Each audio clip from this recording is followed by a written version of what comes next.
It was on a Friday evening that the first thread of my life began to come undone. My wife of 8 years, Stephanie, and I had been invited to celebrate her best friend Alice's birthday. The two of them had been inseparable since college, and over the course of our marriage, Alice's gatherings had become a routine part of our lives. This night didn't seem any different, at least not at the start. Stephanie looked striking that evening. She wore a deep cobalt blue dress that clung to her shape with effortless elegance. Her hair was carefully styled, not a strand out of place. She twirled lightly in front of me, eyes sparkling with playfulness. "Well, how do I look?" she asked. I smiled, meaning every word. "Beautiful, as always." She gave a soft laugh, teasing, "Careful, or Alice might accuse you of stealing her thunder. Remember, tonight's about her." By the time we pulled up to Alice's house around 8, the celebration was already in full swing. Music throbbed to the walls, voices rose and overlapped, and laughter spilled out from every corner. Alice, glowing and already clutching a drink, rushed over with arms wide. "Ben, Stephanie, I'm so glad you made it," she exclaimed, squeezing Stephanie tight. The evening carried on as so many of Alice's parties had before. We drifted from group to group, catching up with friends, sipping drinks, sharing stories. Everything felt familiar until I saw him. Across the room stood a tall man with a whiskey glass dangling from his fingers. His stance radiated confidence, almost too rehearsed. Dark eyes locked onto Stephanie, and the slight curl of his lips made my stomach tighten. Leaning closer to Stephanie, I nodded in his direction. "Who's that?" She followed my gaze, her tone casual. "That's Ryan, a friend of Alice's. I met him last year at her housewarming." Ryan lifted his glass in a small salute. Stephanie returned a polite smile before turning back to me. "Don't be ridiculous, Ben. He's harmless." But his stare clung to her, and though Stephanie wasn't encouraging him, I couldn't brush away the unease. Maybe I was being paranoid, I told myself. Still, the more I drank, the sharper my suspicions became. Later in the night, I realized Stephanie had slipped from my sight. A twist of dread settled in my chest. I moved through the rooms, scanning faces, until I asked Alice if she'd seen her. "She went into the kitchen a little while ago," Alice replied. I headed that way and froze. Stephanie was leaning against the counter, with Ryan close beside her. Their heads tipped toward one another, sharing quiet laughter. She held a drink in one hand, while the other fiddled nervously with her necklace, an old habit of hers whenever she felt uneasy. "Stephanie," I said sharply, her head jerked up, eyes wide, the smile draining from her face. "Hey, Ben," she answered softly, though the look in her eyes betrayed her discomfort. Ryan raised his hands with a mocking grin. "Relax, man. We were only talking." I ignored him. "We need to talk, Stephanie."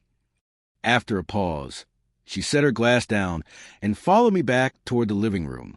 "Why were you standing with him like that?" I demanded, trying to steady my voice. She folded her arms, defensive. "We were just having conversation. You're blowing this out of proportion. The way he leans into you, the way he looks at you, it's not right. It's disrespectful. To me, to us." I snapped. Her face softened, her voice gentler now. "I'm sorry if that upset you, Ben, but there's nothing between us. Please, can we just enjoy the evening?" Against every instinct, I forced myself to let it go. She promised she wouldn't spend more time with him, and I tried to push the unease aside, though it clung to me like a second skin. Later that night, Stephanie excused herself to grab another drink. Minutes slipped by, then more. Still, she didn't return. A cold weight settled in my chest as I began looking for her. I checked the kitchen, the dining room, the patio, even the den where a card game was underway. No sign of her. With dread gnawing at me, I drifted down the hallway toward the bedrooms. The music and chatter faded behind me, replaced by an eerie quiet. I pressed my ear to one door, then another. Silence. At the very last door, I heard it, her laugh. Familiar, light, followed by muffled words and then a soft moan. My blood turned to ice. My hand trembled on the doorknob, my pulse hammering in my throat. I pushed it open, and the world I knew shattered. Stephanie was tangled with Ryan on the bed. Her dress lay discarded, his shirt half undone. For a few frozen seconds, they didn't even realize I was there. When she finally looked up, her face drained of color. "Ben!" she gasped. My own voice sounded foreign, cracked and hollow. "What the hell is this?" Ryan leaned back casually, a smirk on his lips. "Relax, man. It's not what it looks like." I barked out a bitter laugh. "Not what it looks like. That's all you've got." Stephanie clutched at the sheets, tears streaming as she stammered, "Please, let me explain." But I was already backing away, every step slicing me deeper. Explain? There's nothing left to explain. My chest burned with rage and heartbreak, my voice shaking. She chased after me down the hall, pleading, desperate for me to listen. Faces turned as guests noticed a commotion. Alice rushed over, alarm written across her expression. "What's happening?" she asked. "Ask your friend." I snapped. "She's got plenty to tell you." Stephanie's sobs filled the room. Alice tried to calm us, but I was beyond words. I pulled on my coat, muttering, "I'm done. Enjoy your party." I stormed out, my vision swimming with fury and grief. In the car, my hands shook as they gripped the wheel. Stephanie's name flashed across my phone again and again, each call driving the knife deeper. I couldn't answer. I drove aimlessly through the night, the image of them together looping endlessly in my mind, until I found myself at Damon's door. It was nearly 2 a.m. when he opened it, eyes bleary but instantly worried. "Ben, what happened?" The words broke out of me, ragged and raw. "I caught her, with him, in a bedroom." Shock hardened his face. I sank onto his couch, defeated. "I don't know what to do. I can't go home.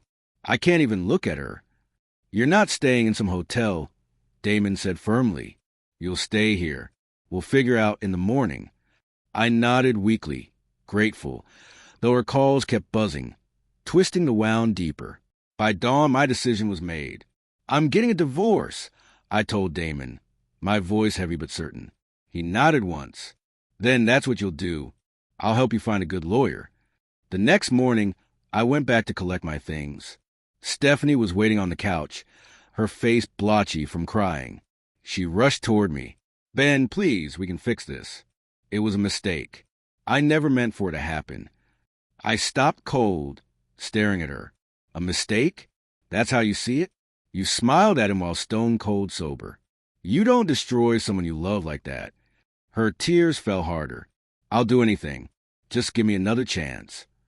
I shook my head. "It's too late, Stephanie."